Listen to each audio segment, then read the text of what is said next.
दोस्तों आप सभी का ओनली टॉप स्टडी में स्वागत है। आज की वीडियो में दोस्तों हम कवर करने वाले हैं सेल यानी कि कोशिका।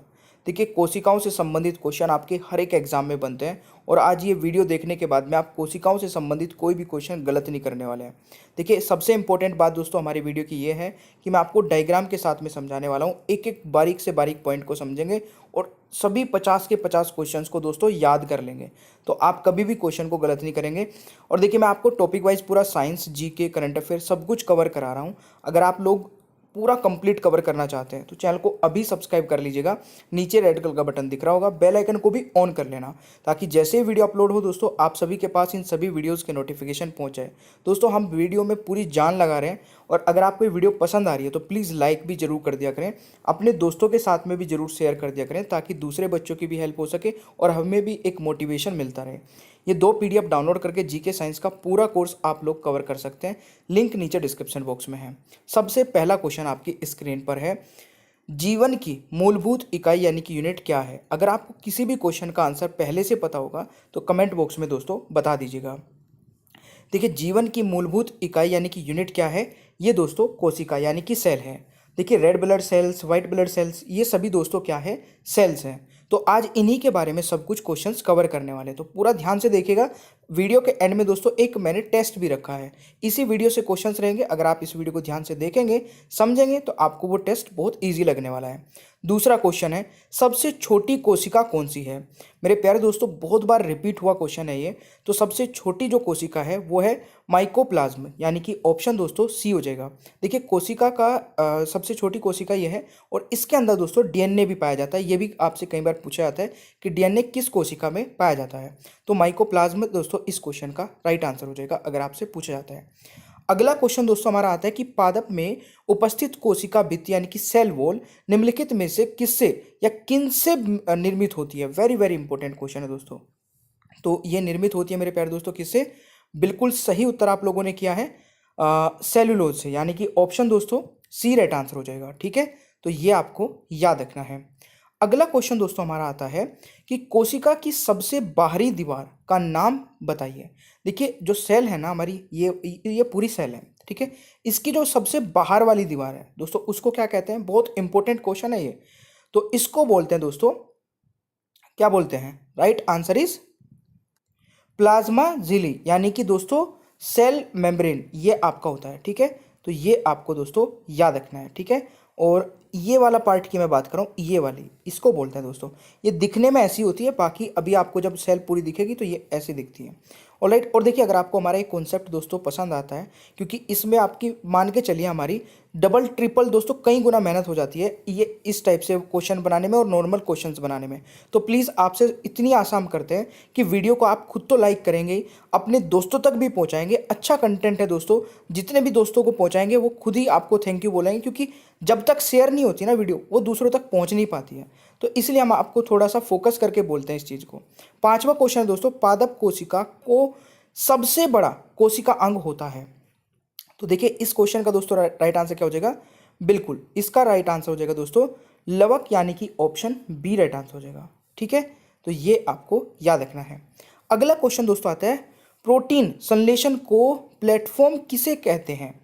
तो प्रोटीन संश्लेषण को प्लेटफॉर्म किसे कहते हैं दोस्तों, इस क्वेश्चन का राइट आंसर का प्लेटफॉर्म किसे कहते होगा, यहाँ पे ये को नहीं होगा।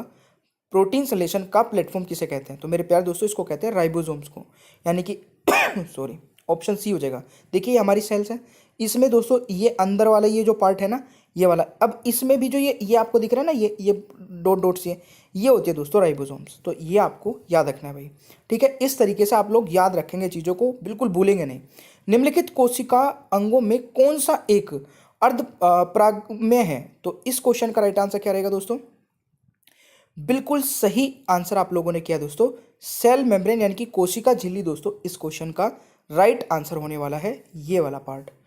ओके, अगला क्वेश्चन आता है, निम्नलिखित में से किसको सेल का पावर प्लांट भी कहा जाता है। तो देखिए दोस्तों सेल का पावर प्लांट किसे कहते हैं, वेरी वेरी इंपॉर्टेंट क्वेश्चन है। ये कहते हैं दोस्तों माइटोकॉन्ड्रिया को, यानी कि ऑप्शन बी हो जाएगा। ये होता है दोस्तों इस तरीके से, तो ये आपको याद रखना है। ठीक है, अगला क्वेश्चन दोस्तों आता है, प्रोग्राम्ड सेल डेथ का कोशिकीय आणविक नियंत्रण क्या कहलाता है दोस्तों? देखिए ये कहलाता है मेरे प्यारे दोस्तों एजिंग, यानी कि यंग एज से देखिए बुढ़ापे में बदलना कहलाता है, और बहुत सारे चेंजेस जब आते हैं तो एजिंग दोस्तों इस क्वेश्चन का राइट आंसर हो जाएगा। ऑलराइट, अगला क्वेश्चन है बहुकोशिका जीव खालिस्तान द्वारा वृद्धि करते हैं। तो मेरे प्यारे दोस्तों ये कैसे वृद्धि करते हैं? बिल्कुल आप लोग सही सोच रहे हैं, कोशिका विभाजन आप लोग यहाँ पर देख सकते हैं सेल डिवीजन से दोस्तों, यानी कि कोशिका विभाजन इस क्वेश्चन का दोस्तों राइट आंसर हो जाएगा। अगला क्वेश्चन दोस्तों आता है, यदि माइटोकॉन्ड्रिया काम करना बंद कर दे तो कोशिका में कौन सा कार्य नहीं होगा? ये क्वेश्चन दोस्तों कई बार एग्जाम में आया है और यह अभी भी किसी एग्जाम में पूछा गया था लेटेस्ट। तो इस क्वेश्चन का दोस्तों राइट आंसर क्या हो जाएगा? बिल्कुल सही है, इस क्वेश्चन का मेरे प्यारे दोस्तों राइट आंसर हो जाएगा। तो कौन सा कार्य नहीं होगा दोस्तों? भोजन का ऑक्सीकरण, यानी कि ऑप्शन दोस्तों क्या हो जाएगा? बी राइट आंसर हो जाएगा। तो ये आपको याद रखना है, ठीक है। अगला क्वेश्चन है, एक विशेष कार्य करने वाले समान कोशिकाओं के समूह को क्या कहते हैं? तो मेरे प्यारे दोस्तों क्या कहते हैं? उत्तक कहते हैं, यानी कि टिश्यू कहते हैं। तो राइट आंसर इज ऑप्शन है, ये भी आपके लिए इंपॉर्टेंट क्वेश्चन है। अगला क्वेश्चन है, निम्नलिखित में से कौन सी कोशिका अंग कोशीय श्वसन के लिए उत्तरदायी है? तो मेरे प्यारे दोस्तों ये कौन सी हो जाएगी?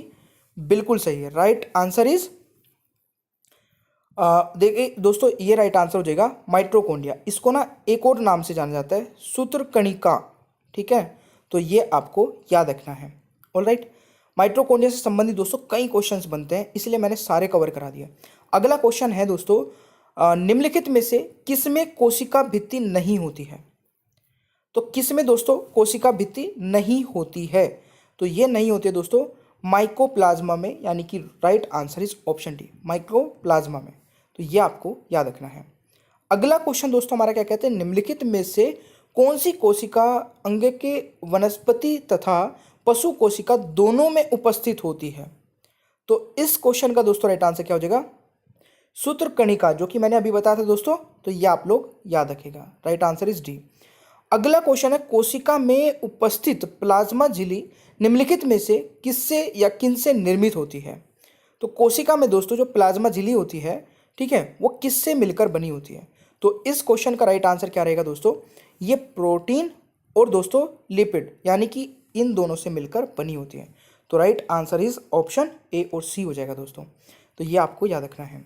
अगला क्वेश्चन दोस्तों आता है, निम्नलिखित में से कौन सा कोशिकांग डीएनए रखता है? ये मैंने स्टार्टिंग में बताया था ना। ये आपका हो जाएगा दोस्तों माइटोकॉन्ड्रिया। देखिए ये वाला होता है सेल के अंदर, ठीक है, दिखने में ऐसा होता है। और इसमें भी दोस्तों ये वाला जो है ना, ये डॉट, इसको ये होते हैं दोस्तों माइटोकॉन्ड्रियल डीएनए। तो इस क्वेश्चन का दोस्तों राइट आंसर क्या हो जाएगा? माइटोकॉन्ड्रिया, यानी कि ऑप्शन डी राइट आंसर हो जाएगा। ऑलराइट, अब तो कभी नहीं भूलेंगे ना इस टाइप के क्वेश्चन, ठीक है। राजधानियों के संदर्भ में निम्नलिखित में से कौन सा सही है दोस्तों?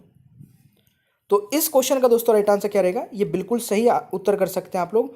देखिए जंतु कोशिकाओं में ये छोटी, जबकि पादप यानी कि प्लांट्स में दोस्तों कोशिकाओं में बड़ी होती हैं। तो इस क्वेश्चन का राइट आंसर आपका ऑप्शन ए रहेगा। ऑलराइट, अगला क्वेश्चन हमारा क्या कहता है कि उस प्रक्रिया का नाम बताइए जिसमें अर्ध पारगम्य झिल्ली के माध्यम से पानी उच्च सांद्रता वाले क्षेत्र में कम सांद्रता वाले क्षेत्र में जाता है। तो इस क्वेश्चन का दोस्तों राइट आंसर क्या हो जाएगा? ओस्मोसिस, यानी कि बी राइट आंसर हो जाएगा दोस्तों इस क्वेश्चन का आंसर, ठीक है।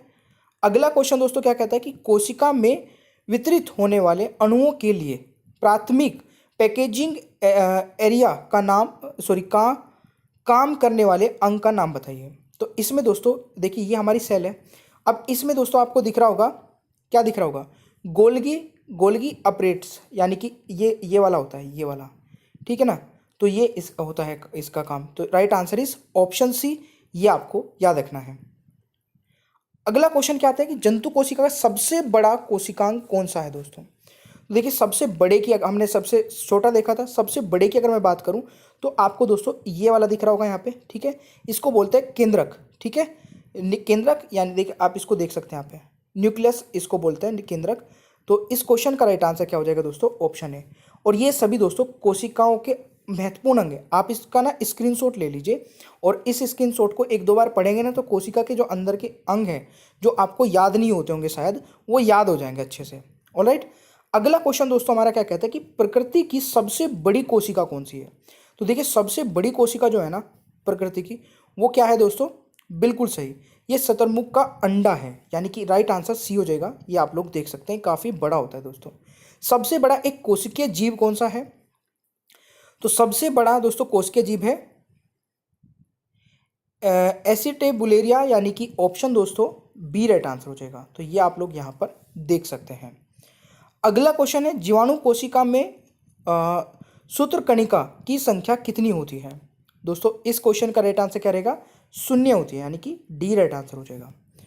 अगला क्वेश्चन दोस्तों आता है निम्नलिखित पोषकों में से कौन सा एक पौधे की कोशी भित्ति का संरचनात्मक घटक है। तो इस क्वेश्चन का दोस्तों राइट आंसर क्या हो जाएगा, बिल्कुल मैग्नीज दोस्तों इस क्वेश्चन का राइट आंसर हो जाएगा। देखिए दोस्तों अगर वीडियो पसंद आ रही है तो प्लीज़ यार कमेंट बॉक्स में भी ज़रूर बताया करें, इससे बड़ा अच्छा लगता है। मैं वीडियो अपलोड करने के बाद कम से कम 2-3 घंटे तो आपके कमेंट्स ही पढ़ता हूँ और उससे काफ़ी मोटिवेशन मिलता है, और कई बार जब कुछ अच्छा रिस्पॉन्स नहीं आता तो डिमोटिवेशन भी होता है। 26वां क्वेश्चन है कोशिका में निम्न में से कौन सी पाचन थैली कहलाती है। बहुत इंपॉर्टेंट है दोस्तों। तो पाचन थैली कहलाती है लाइसोसोम, यानी कि दोस्तों राइट आंसर आपका डी हो जाएगा। तो ये आपको याद रखना है भाई। ऑलराइट, ये होती है आपकी लाइसोसोम, तो ये आपको याद रखना है, ये वाली। अगला क्वेश्चन आता है कोशिकीय व आणविक जीव विज्ञान केंद्र कहाँ स्थित है। तो इस क्वेश्चन का दोस्तों राइट आंसर क्या हो जाएगा, ये भी आपसे पूछा जाता है तो मैंने ये भी कवर करा दिया दोस्तों, ये हैदराबाद में है। अगला क्वेश्चन है कोशिका का जीवित अंश जीव द्रव्य कहलाता है, यह किससे बना होता है। तो मेरे प्यारे दोस्तों यह किससे बना होता है, तो राइट आंसर हो जाएगा बिल्कुल कोशिका द्रव्य, केंद्रक द्रव्य और अन्य कोशिका, यानी कि इस क्वेश्चन का जो राइट आंसर होगा वो डी हो जाएगा दोस्तों। ऑलराइट, अगला क्वेश्चन आता है कि संरचनाओं के कौन से युग्म प्राय पादप और जंतु दोनों कोशिकाओं में पाए जाते हैं। दोस्तों इस क्वेश्चन का राइट आंसर क्या हो जाएगा, बिल्कुल सही। देखिए ये दोस्तों पाए जाते हैं अच्छा पहला क्वेश्चन ऑप्शन राइट नहीं होगा, दूसरा भी नहीं होगा। अंतर्द्रव्य जालिका और कोशिका कला बिल्कुल सही है दोस्तों, यानी कि सी राइट आंसर हो जाएगा, बिल्कुल सही है, सी इज द राइट आंसर। अगला क्वेश्चन है सेचर कोशिका निम्नलिखित में से सिर्फ किस में है। तो इस क्वेश्चन का दोस्तों राइट आंसर क्या हो जाएगा, बिल्कुल सही उत्तर आप लोगों ने किया है, ये है दोस्तों किस में, एंजियोस्पर्म में, यानी कि सी राइट आंसर हो जाएगा क्वेश्चन नंबर 30 का। अगला क्वेश्चन है 80% से अधिक सेल में पाया जाने वाला पदार्थ कौन सा है। तो दोस्तों इस क्वेश्चन का राइट आंसर बताइएगा, इसका राइट आंसर हो जाएगा जल, ठीक है। और बाकी का दोस्तों ये जो 30 और ये 30% है ना, इसको भी आप लोग जरूर याद रखिएगा। बाकी ये भी आप नोट कर सकते हैं, स्क्रीनशॉट ले लीजिएगा, क्योंकि ये भी सारे पता होना चाहिए, ठीक है ना, एग्जाम में पूछने जाते हैं। अगला क्वेश्चन है निम्नलिखित में से कोशिका नियंत्रक केंद्र कौन सा है। वेरी वेरी इंपॉर्टेंट क्वेश्चन है दोस्तों, ठीक है। इस क्वेश्चन का राइट आंसर क्या रहेगा, तो दोस्तों यहां पर इस क्वेश्चन का राइट आंसर हो जाएगा, तो केंद्रक होता है दोस्तों, यानी कि ऑप्शन ए होगा भाई, ये आपको याद रखना है। अगला क्वेश्चन है कोशिका की आत्महत्या की थैली कहा जाता है। दोस्तों इस क्वेश्चन का राइट आंसर क्या रहेगा, लाइसोसोम को, यानी कि ऑप्शन दोस्तों ए राइट आंसर हो जाएगा, ठीक है। अगला क्वेश्चन है लाइसोसोम के बनने के लिए निम्नलिखित में से कौन सा उत्तरदायी है। तो दोस्तों इस क्वेश्चन का राइट आंसर क्या रहेगा, बिल्कुल गोल्गी उपकरण, यानी कि दोस्तों गोल्जी उपकरण इस क्वेश्चन का राइट आंसर हो जाएगा। अगला क्वेश्चन है कोशिका के भीतर पाए जाने वाले जेली जैसे पदार्थ को कहते हैं। तो इस क्वेश्चन का दोस्तों राइट आंसर क्या रहेगा, कोशिका द्रव्य कहते हैं, यानी कि ऑप्शन ए राइट आंसर हो जाएगा। ऑलराइट, अगला क्वेश्चन क्या कहता है कि उस प्रक्रिया का नाम बताइए जिसमें कोशिकाओं द्वारा पदार्थ का अंतर्ग्रहण प्लाज्मा झिल्ली द्वारा होता है। तो इस क्वेश्चन का दोस्तों राइट आंसर क्या हो जाएगा, एंडोसाइटोसिस, यानी कि दोस्तों राइट आंसर डी हो जाएगा। अगला क्वेश्चन है 1665 में कोशिका की खोज किसने की थी। दोस्तों ये भी क्वेश्चन पूछा जाता है, तो इस क्वेश्चन का राइट आंसर क्या हो जाएगा, रॉबर्ट हुक ने, यानी कि ए राइट आंसर रहेगा। कोशिका का सबसे छोटा कोशिकांग होता है। दोस्तों कौन सा होता है कोशिका का सबसे छोटा अंग, तो ये होता है दोस्तों हमारा राइबोसोम, यानी कि ऑप्शन सी राइट आंसर रहेगा। तो ये आपको याद रखना है। वसा का संचयन कोशिका का कौन सा अंग करता है? तो दोस्तों इस क्वेश्चन का राइट आंसर क्या हो जाएगा? बिल्कुल सही है, right answer is option A हो जाएगा। गोल्जी काय, यानी कि ऑप्शन दोस्तों हो जाएगा, ये मैंने आपको स्टार्टिंग में भी शायद बताया था। ज्ञात सबसे छोटा प्रोकैरियोटिक्स जीव कौन सा है? तो इस क्वेश्चन का दोस्तों राइट आंसर क्या रहेगा? बिल्कुल सही उत्तर आप लोगों ने किया है, राइट आंसर इज माइकोप्लाज्मा, यानी कि इस क्वेश्चन का राइट आंसर दोस्तों ऑप्शन ए हो जाएगा। अगला क्वेश्चन है, फ्लोएम में सहज कोशिका किसमें पाई जाती है? तो इस क्वेश्चन का दोस्तों राइट आंसर क्या रहेगा? बिल्कुल सही है, राइट आंसर इज आवर्त बीजी दोस्तों इस क्वेश्चन का सही उत्तर होगा। ऑलराइट, अगला क्वेश्चन है, न्यूक्लियम के बाहर डीएनए कहाँ मिलता है? आई थिंक ये वाला क्वेश्चन हमारा रिपीट हो गया दोस्तों। तो इस क्वेश्चन का राइट आंसर क्या हो जाएगा? माइटोकॉन्ड्रिया, ये मैंने करा दिया था। अगला क्वेश्चन है, सॉरी ये बाहर पूछा गया, शायद वो अंदर था, है ना? तो ये हो जाएगा न्यूक्लियस के बाहर डीएनए कहाँ मिलता है? तो माइटोकॉन्ड्रिया हो जाएगा, ठीक है। अगला क्वेश्चन है, फलों और बीजों को विभिन्न प्रकार के आकर्षक रंग कौन प्रदान करता है दोस्तों? इस क्वेश्चन का सही आंसर क्या हो जाएगा? बिल्कुल सही, यहाँ पर सही आंसर हो जाएगा आपका क्रोमोप्लास्ट, ठीक है, क्रोमोप्लास्ट देता है दोस्तों। तो ये आपको याद रखना है। अगला क्वेश्चन है, एक कोशिकीय जीव कैसे प्रजनन करता है? तो एक कोशिकीय जीव कैसे प्रजनन करता है दोस्तों? इस क्वेश्चन का राइट आंसर हो जाएगा कोशिका विभाजन से। तो ये भी काफ़ी इंपॉर्टेंट है, याद रखिएगा। अगला क्वेश्चन है, एक कोशिका के केंद्रक में कौन सा द्रव होता है? ये भी दोस्तों क्वेश्चन आ चुका है एग्जाम में। तो इस क्वेश्चन का राइट आंसर क्या रहेगा? बिल्कुल न्यूक्लियोप्लाज्मा, यानी कि इस क्वेश्चन का दोस्तों राइट आंसर सी हो जाएगा। अगला क्वेश्चन आता है, निम्नलिखित में से कौन सी कोशिका अंग केवल वनस्पति कोशिका में उपस्थित होती है? तो इस क्वेश्चन का राइट आंसर क्या रहेगा? कोशिका भित्ति, यानी कि इस क्वेश्चन का दोस्तों राइट आंसर बी हो जाएगा। अगला क्वेश्चन है, निम्नलिखित में से किसको कोशिका का शक्ति ग्रह भी कहा जाता है? तो इस क्वेश्चन का दोस्तों राइट आंसर क्या हो जाएगा? बिल्कुल मैंने स्टार्टिंग में भी बताया था, माइटोकॉन्ड्रिया। अभी कुछ क्वेश्चंस का टेस्ट लेने वाला हूं, तो ध्यान से देखिएगा। निम्न में से किस कोशिका को एटम बम कहते हैं? तो इस क्वेश्चन का दोस्तों राइट आंसर क्या हो जाएगा? बिल्कुल ये कहते हैं दोस्तों लाइसोसोम को, यानी कि ऑप्शन सी राइट आंसर होने वाला है। अगला क्वेश्चन दोस्तों हमारा क्या कह रहा है, एकल कोशिकीय प्राणियों में जीवन की समस्त जैविक क्रियाएं जो पाचन, श्वसन और जनन कितनी कोशिकाओं द्वारा किए जाते हैं? तो इस क्वेश्चन का दोस्तों राइट आंसर क्या हो जाएगा? बिल्कुल केवल एक, यानी कि ऑप्शन दोस्तों ए राइट आंसर रहेगा। और 50वां क्वेश्चन है, कोशिकाएं जो द्वारा कोशिकाओं से निकट रूप से संबंध अंतर्वृष्ट है। तो इस क्वेश्चन का दोस्तों क्या बताना है आपको आंसर? बिल्कुल इसका राइट आंसर हो जाएगा सहायक कोशिकाएं। तो ये आपको याद रखना है। अब एक टेस्ट है जिसमें आपसे 3 क्वेश्चन मैं पूछने वाला हूँ, ठीक है। तीनों क्वेश्चंस के आंसर बताइए। पहला क्वेश्चन आपकी स्क्रीन पर है, जल्दी से आंसर बताइए। इन तीनों क्वेश्चंस के आंसर आने चाहिए दोस्तों टेस्ट वालों के, ठीक है। दूसरा क्वेश्चन और तीसरा क्वेश्चन। तो आपको ये कंप्लीट वीडियो दोस्तों कैसी लगी, अब मुझे आप कमेंट बॉक्स में ज़रूर कमेंट करके बताइएगा। बहुत अच्छा लगेगा अगर आप लोग बताते हैं। और इस वीडियो को ज़रूर लाइक करिएगा, अपने दोस्तों को फ्रेंड सर्कल में ज़रूर शेयर करिएगा। चैनल को सब्सक्राइब नहीं किया तो चैनल को सब्सक्राइब करके बेल आइकन को ऑन कर लीजिए। आगे आने वाली सभी वीडियोज़ के नोटिफिकेशन आपको मिलते रहेंगे। और ये 2 PDF डाउनलोड करके कंप्लीट तैयारी आप लोग कर सकते हैं। ये टाइमिंग है दोस्तों क्लासेस का, इसको भी नोट कर सकते हैं। Thank you so much, bye bye everyone, take care, ख्याल रखिए अपना।